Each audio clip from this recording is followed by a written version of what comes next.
Hi, and welcome to this introductory course. This video is for English grammar, made for foreign learners of English, but not beginners. And my point is to put everything in one place, so forgive me for going too fast. This is just to give you everything you need to know in one short, relatively short video.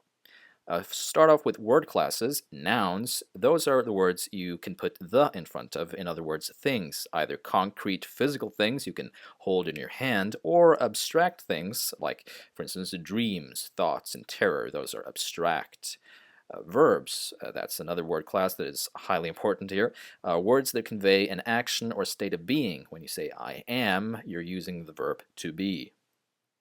Adjectives, those are words that describe nouns, words that describe things, while adverbs are words that look like adjectives, but they describe not things, but verbs and other adjectives. So you sing beautifully, then beautifully, with the ly ending there, describes how you sing. And for the bottom three there, you have a word like cool, which is an adjective, but if I say extremely cool, I'm describing how cool. Prepositions. These are all prepositions, some that express a type of relation, for instance, temporal relation, relation regarding time, and spatial, regarding space, and some other ones there. These are prepositions. Conjunctions are words that connect words and clauses. That means sentences within the sentence, so to speak. And determiners, like these examples, they go together with nouns. They come right before nouns. And pronouns, there are three very different types of pronouns. I will say a little bit more about those later in this video. And just to give you the sort of true overview, there are many word classes for English grammar there, and I'm just showing you some of them. A few basics now. Concord, that is something that is very important to know here. It's very central to basic English grammar, and that's about combining the right verb form with the right personal pronoun. Pronouns here, I, you, we, and they, and he, she, and it. It's very simple, really, because for he, she, and it, you just add an s in the verb. So for I, you, we, and they, it's always, for instance, skipping the first two here because the pronoun I uses different verbs, but they all have this in common. They all have do, I do, you do, we do, they do, and have and take and go and run. There are no S's there, but for he, she, and it, suddenly there are S's all over the place. It's he and she and it does, or has, or takes, or goes. And then there's gerund. Might be a little bit difficult to explain here, but it's an ing form of a verb that ends with ing, where it actually functions as a noun. Take a look at this sentence. Are you thinking of visiting Oslo? First of all, the trick is to remember that when it follows a preposition like of, or to, or by, or about, then it becomes the gerund form here with the ing. But it also functions as a noun. It sounds weird, a verb becoming a noun, but it makes sense when I put it this way. For instance, painting is rewarding. So I ask, what is rewarding? What is the thing that is rewarding? And the answer is painting. Sounds like a verb, but it actually functions as a noun. When it has this ing form, then it's a gerund. Possessive determiners, that's determiners for a person as an owner of a thing, of a noun. But there are a few different types here. There are possessive determiners like my and your and his and her, but there are also possessive pronouns. If you turn it on its head, it's my pen, but you could also say the pen is mine, the pen is yours. So make sure that you know the distinction there. There are object pronouns where a person becomes an object. You probably know about these. You love me, I love you, I love him, I love her. These are object pronouns, person as an object. Reflexive pronouns, just to make sure you know the difference between the ones that end in self and the ones that end in selves. The ones that end in selves are, of course, plural. There are many of them, so there's a difference between yourself and yourselves. This is you as one person, and you all, the whole group. Demonstrative pronouns, there are only 4 of them in English, and so make sure you know these ones. It's this, that, these, and those. So 2 that are in singular and 2 in plural. Relative pronouns, there are these 3 in English: who, that, and which. Basically, you can understand by the sentence what it means. The boy who laughed, or the boy that the boy that laughed. People who fight, people that fight. You can choose which one you want to use. The dog that barked. Metals that are heavy. Okay, these are relative pronouns. But I would just want to point out one thing, and that is that you can usually use that for these, but if it's humans you're talking about, you can use who instead. But you can never use who for things that are not human, like animals or things. Which is used after a comma. For instance, my car, which is a sedan, and usually another comma, and then more information. These are relative pronouns. And grammatical tenses. There are 17 grammatical tenses in English, which says a lot. I just want to point out the difference between simple and progressive in this case. You can tell by the present tense here. Simple present, he writes, and present progressive, he is writing. All of the progressive ones has ing on the verb form, for instance, by the way. He is writing, the progressive one, that suggests that he is writing as we speak. He is not finished writing. It is an ongoing thing. While he writes, that means that he writes just in general. So simple present, make sure you understand, you get all of these, and present progressive, how you can see how these work. Commonly confused grammar here, indefinite article. That means it's a definite article would be the. Indefinite is either the or un, and the trick is to remember that if the following word begins with a vowel, like o, I, u, right? Those kinds of words, sounds, then it's un. So it's an old bike, an ant in Berlin, an English CD. So these are pretty simple, basic stuff. Just make sure that you also remember that it doesn't mean that the word that follows has to begin with a vowel, because H can also be a consonant, and yet if I say an hour, this word, it's spelled with an H, but you don't pronounce it anyway. This one is interesting, though. Historical, a history, but usually for the adjective historical here, you pronounce it so fast that you almost don't even hear the H. An historical event. Use of apostrophe here, either for possessive s, when one thing owns another, or for contractions, when 2 words have been contracted, combined into one. Just make sure that you know the difference there, especially between singular and plural possessive s. It's not the s that it's singular or plural, it's the person that it comes before. Is it the boy or is it the boys?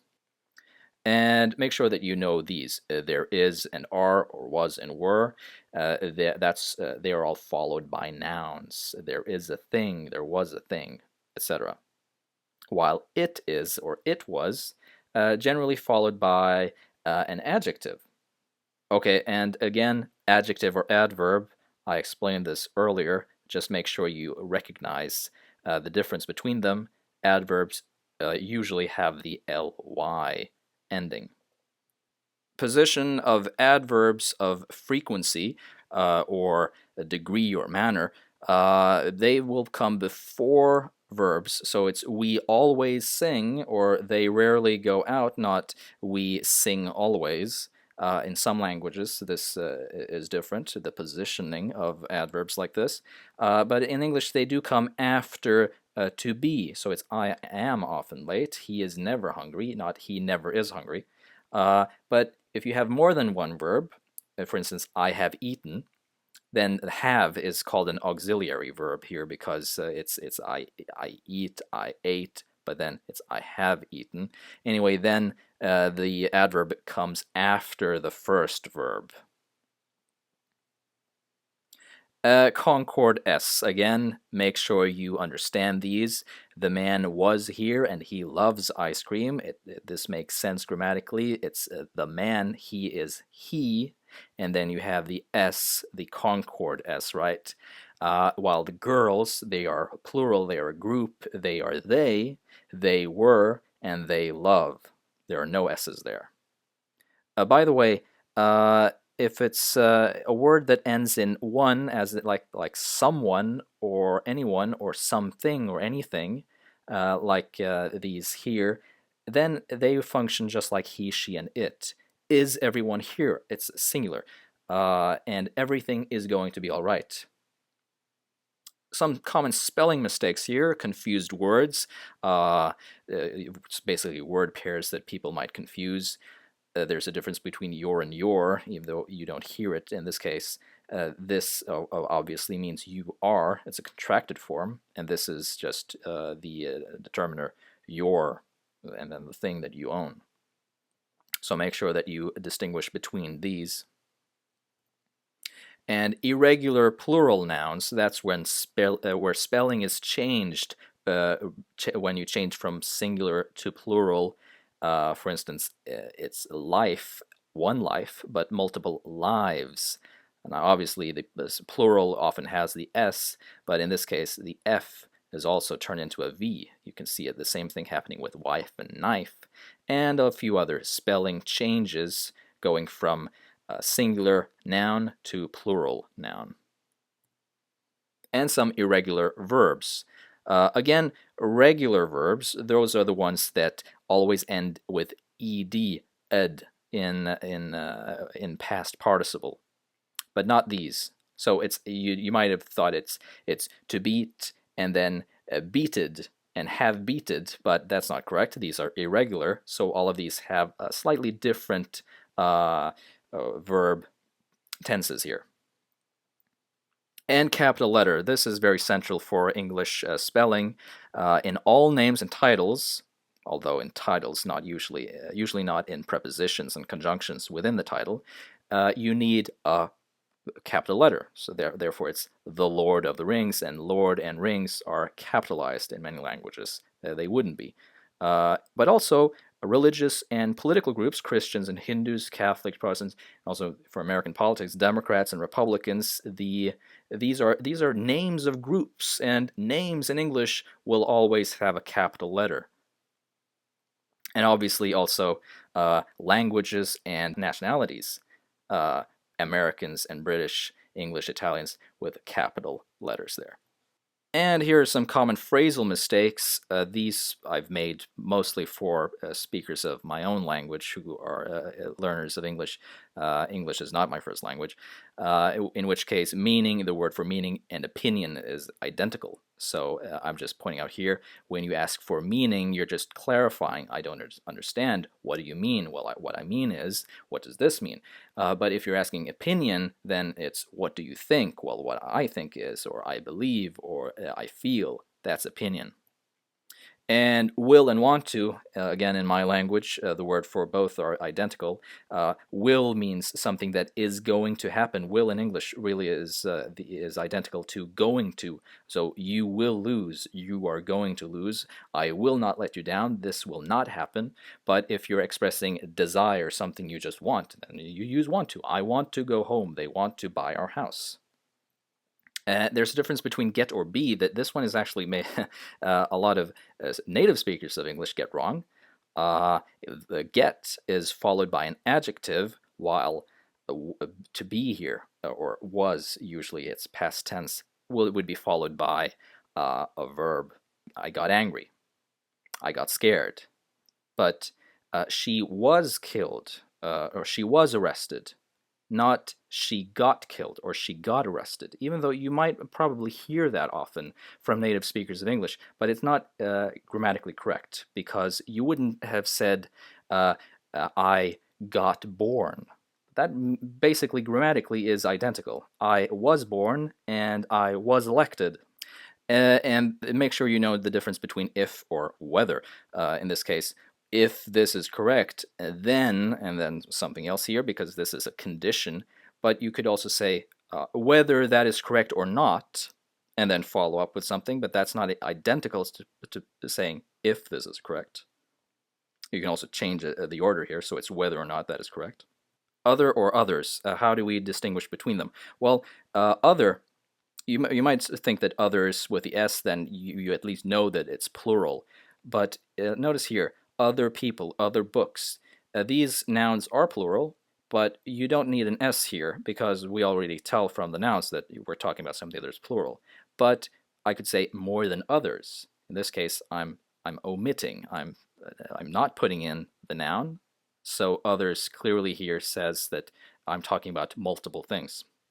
If it's only one thing, then there is no S. So first one side, then the other side.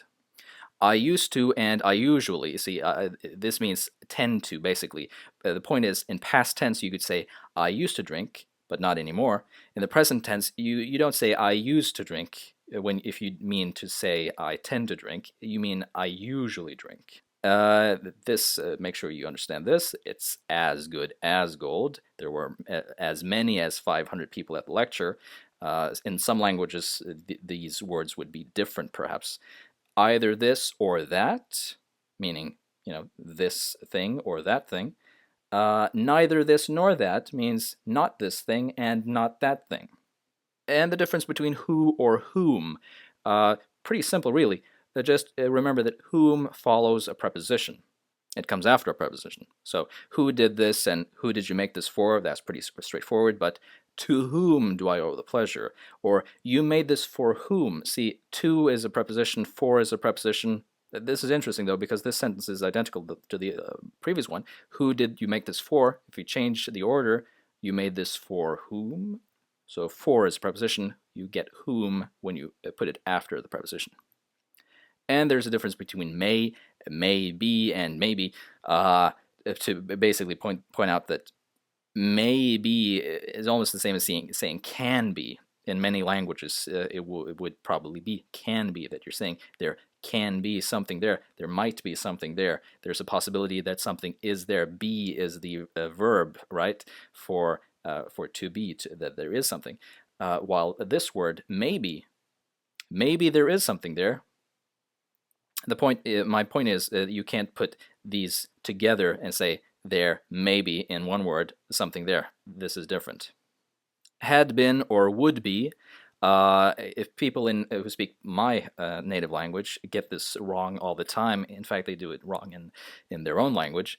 It had been fun for a while and then we left. Had been, you're talking about the past. But if you want to talk about the future, a future conditional, you would say would be. It would be fun if that could happen.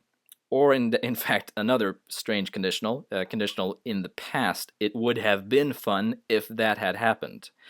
So don't say it had been fun if that had happened, or it had been fun if that could happen. You need would. That's the conditional word here, would be or would have been. And thanks for watching. Hope you enjoyed it. I will keep making more videos and put out some shorter videos on grammar where I can get to explain a little bit more, perhaps. Anyway, thanks for watching.